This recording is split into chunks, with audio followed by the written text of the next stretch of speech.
দেখো আজকে আমি বানাচ্ছি এই যে পদ্ম পিঠে। এটা হচ্ছে একদম পদ্ম ফুলের মতো দেখতে হয়েছে, ডিজাইনটা আমি হাতে নিজে বানিয়েছি। তো এটার মধ্যে আছে গাজরের রস আর ভেতরে পুরটা চিকেন দিয়ে করেছি। এই গাজর চিকেন দিয়ে পদ্ম পিঠে, এটা আজকে ভাপেতে আমি করব। একদম নতুন রেসিপি আজকে আমি ট্রাই করছি, জানি না কেমন হবে। তো তোমরা অবশ্যই আমাকে কমেন্টস করে জানিও যে তোমাদের কেমন লাগছে।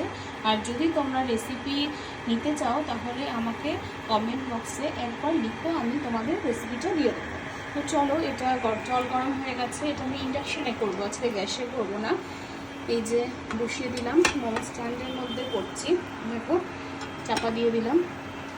10 মিনিট থেকে 15 মিনিট টাইম দিয়েছি আমি। দেখা যাক 15 মিনিট পরে আবার একবার খুলে দেখব পিঠেটা সিদ্ধ হয়েছে কিনা। তারপরে যদি প্রয়োজন হয় আবার 5 মিনিট দেবো, দিয়ে যখন কমপ্লিট হয়ে যাবে তোমাদেরকে পিঠেটা আবার একবার দেখাবো। চলো।